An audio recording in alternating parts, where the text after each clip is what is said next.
मैं देने वाला हूँ। चाहे मुहूर्त चिंतामणि हो, चाहे मुहूर्त कल्पद्रुम हो, मुहूर्त परंपरागत हो, या फिर मत्स्य पुराण जैसे ग्रंथ जिनमें भूमि पूजन के लिए, गृह निर्माण के लिए मुहूर्त को बहुत विधिवत बताया है। और उसी सिद्धांत पर मैं आप आज का जो एपिसोड रहेगा उसी सिद्धांत पर रहेगा। मैं आपको तारीख बताऊंगा, मैं आपको उसके मुहूर्त की जो तिथि है, कौन सी तिथि में करना है वो आपको बताऊंगा, कौन सा बार होना चाहिए, कौन सा नक्षत्र होना चाहिए, और किस लगन के अंदर आपको करना है, और कौन सी राशि के लिए कौन सा दिन शुभ होगा। ये पूरा मैं कॉन्सेप्ट आपको समझाने का प्रयास करूंगा। तो नए दर्शक हैं तो फटाफट चैनल को सब्सक्राइब भी कर लीजिए, ताकि आने वाले समय में भी आपको ऐसे कार्यक्रम मिलते रहेंगे। साथ ही साथ मैं डेट वाइज भी आपको यहाँ पर जानकारी दूंगा, खासकर अगस्त, सितंबर, अक्टूबर, नवंबर और दिसंबर जो महीने शेष हैं 2025 में, उसकी सारी जानकारी भी आपको दूंगा। तो सबसे पहले हम ये समझें कि जब हम गृह निर्माण कर रहे हों तब सबसे पहले महीने की बात आती है कि हमें कौन से महीने में करना चाहिए। ठीक है ना। सबसे पहले महीना देखते हैं कब अच्छा रहेगा। तो महीनों की जब बात आती है तो भूमि पूजन के लिए सर्वश्रेष्ठ महीने जो हैं यहाँ पर जो सजेस्ट किया गया है, उन मासों के अंदर आप देखेंगे तो वैशाख है, श्रावण है, मार्गशीर्ष है, माघ है, फाल्गुन है, भाद्रपद है, कार्तिक है। ये महीने इसमें अच्छे माने गए हैं गृह निर्माण के लिए। लेकिन अगर हम चंद्रमा शुभ है और इसके साथ साथ सूर्य दुष्य भाव राशि में ना हो, गोचर में दुष्य भाव राशि 3, 6, 7, 12 आदि होता है, तो इसमें श्रावण भी ले सकते हैं, मार्गशीर्ष भी ले सकते हैं, पौष भी ले सकते हैं, वैशाख अगर चंद्रमास भी अगर शुभ है तो द्वितीय भाव राशि में इसको जो है कर सकते हैं, अगर सॉरी द्वितीय भाव राशि में अगर गोचर ना कर रहा हो। ठीक है ना। अब नक्षत्र की बात आती है, तो नक्षत्र में हम सभी शुभ और स्थिर नक्षत्र जितने हैं, स्थिर संज्ञक हैं, मृदु संज्ञक हैं, उन सभी नक्षत्रों में ले सकते हैं।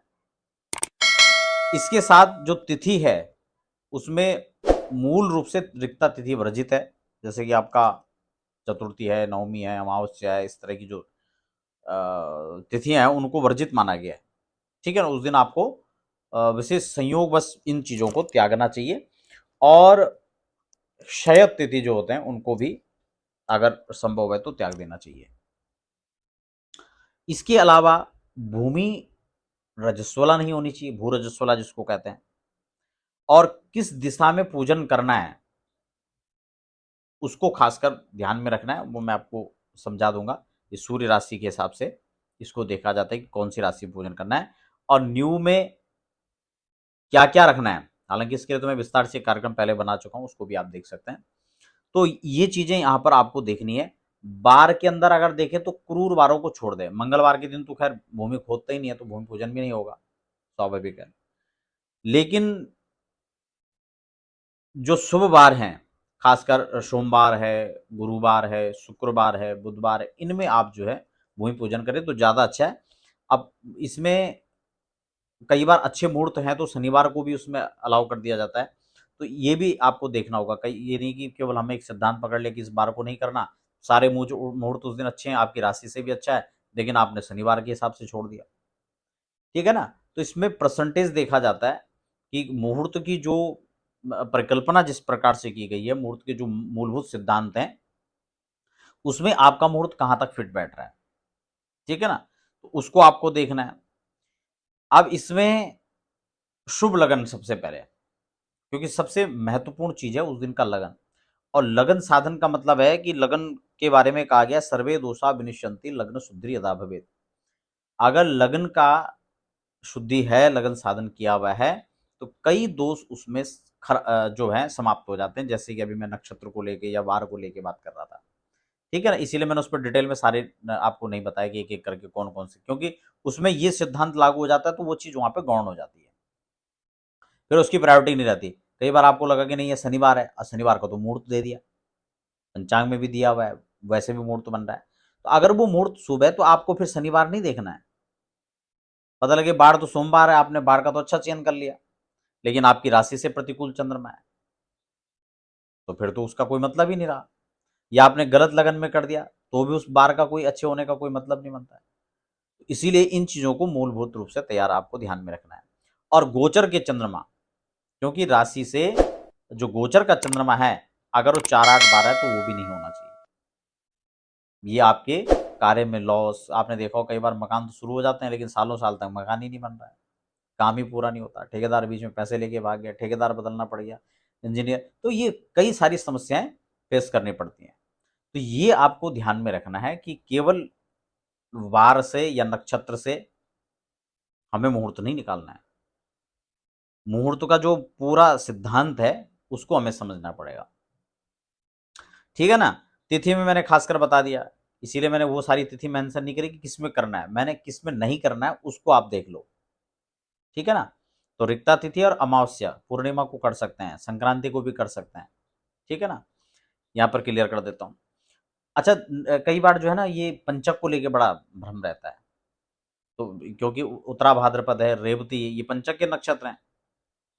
तो और ये नक्षत्र गृह निर्माण हो या गृह प्रवेश के लिए भी ये नक्षत्र श्रेष्ठ है, गाड़ी खरीदना उसके लिए श्रेष्ठ है। तो इन नक्षत्रों में ये कार्य किया जा सकता है।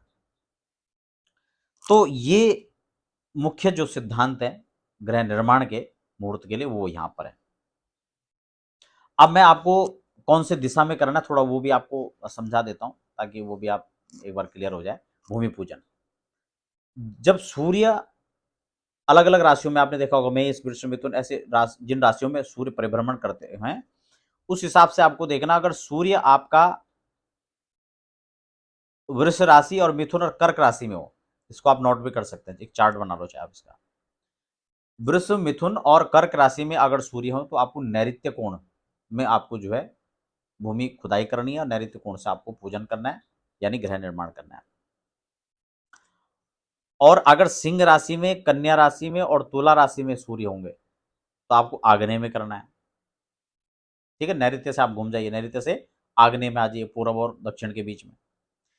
और अगर वृश्चिक, धनु और मकर राशि में हो तो आपको फिर ईशान में करना है। कई बार लोग एक सिद्धांत बना लेते हैं कि ईशान में करना, नहीं, ऐसा नहीं है। ईशान में कब होगा, जब वृश्चिक, धनु और मकर के चंद्रमा होंगे। और मेष, वृष और मिथुन, सॉरी, कुंभ और मीन और मेष के चंद्रमा होंगे, कुंभ, मीन, मेष के होंगे तो आपको वायव्य कोण में करना है, यानी उत्तर और पश्चिम का जो कोण होता है, कोना होता है, उसमें आपको ग्रह निर्माण यानी भूमि पूजन का कार्य संपादित करना है। तो ये तो हो गया आपका मूल रूप से गृह निर्माण के मुहूर्त जो आपके हर साल काम आएंगे। अब चले जाते हैं हम सीधा डेट वाइज जो जानकारी आपको देना है उसमें। आपका अगस्त, सितंबर और अक्टूबर, इन महीनों के अंदर कौन से मुहूर्त हैं जब आप गृह निर्माण कर सकते हैं, आपको ये सारी जानकारी भी दे दी है। अब इसमें डेट वाइज हम इसको समझ लेंगे। देखिए, सबसे पहले हम चलते हैं इसमें आपका अगस्त में। तो पंचांग में 1 अगस्त का मुहूर्त दिया गया, जो पंचांग में मुहूर्त दिए गए हैं मैं उसी को यहाँ पर बता रहा हूँ। उसके अतिरिक्त और अन्य मुहूर्त भी बन सकते हैं जो कि आप अपने पर्टिकुलर अपने राशि के हिसाब से, और इन मुहूर्तों में कौन सा मुहूर्त सही रहेगा वो आप अपनी राशि के हिसाब से देख सकते हैं।